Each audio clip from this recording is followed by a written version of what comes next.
Tuan Ibrahim buang curveball. Anwar dan Wan Saiful gembira, UMNO dan Bersatu stres. Sambil pemerhati politik negara menunggu perkembangan terbaru antara PAS dan Bersatu dan Reset Malaysia yang berdiri di luar gelanggang menunggu masa untuk masuk, Timbalan Presiden PAS, Tuan Ibrahim Tuan Man, cuba menukar permainan dengan meminta muafakat 2.0.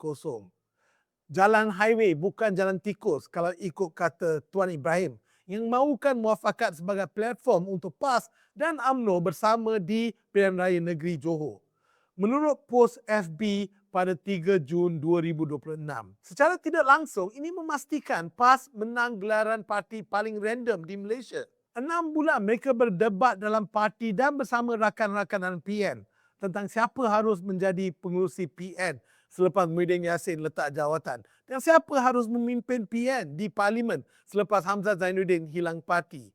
Baru selesai menamakan Syamsuddin Mokhtar sebagai pemimpin gagasan dan di Parlimen.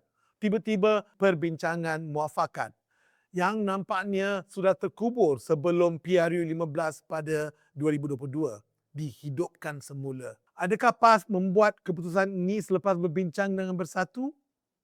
Kata Tuan Ibrahim, usaha penyatuan ini perlu disegerakan bermula dengan mendepani PRN Johor dan terus diperkukuh pada masa hadapan.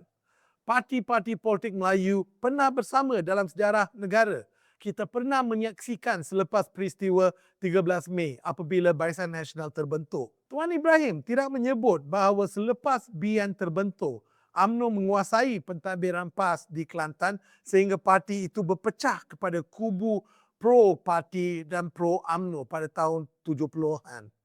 Masih ingat MD Kelantan Muhammad Nasir dan Presiden Asri Muda? Pengerusi NGO Muafakat Nasional Anwar Musa tidak mengejutkan menyambut baik cadangan PAS itu.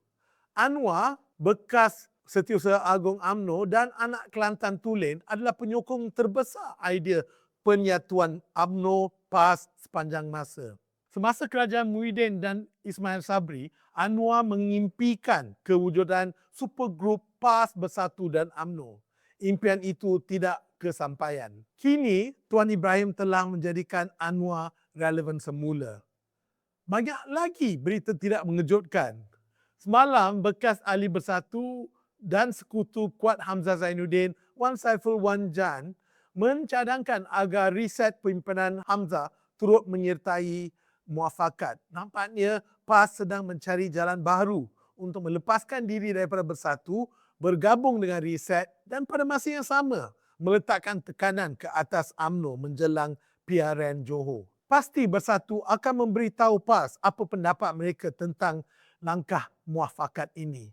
Dan tiada bukti dalam mana-mana tindakan UMNO sepanjang berpuluh-puluh tahun bahawa mereka sanggup bertanding bersama PAS. Apatah lagi memberi laluan kepada PAS di negeri Johor. Orang putih panggil situasi ini messy. Tetapi oleh kerana semua parti berteraskan perjuangan Melayu tidak boleh menolak secara terbuka sebarang jemputan untuk bersatu dan pada masa yang sama tahu bahawa menukar strategi dan rakan sepakat terlalu hampir dengan pilihan raya adalah langkah bodoh, semua yang terlibat akan freeze sekejap. Yang kita tak tahu adakah mereka akan freeze sekejap atau lama. Entahlah.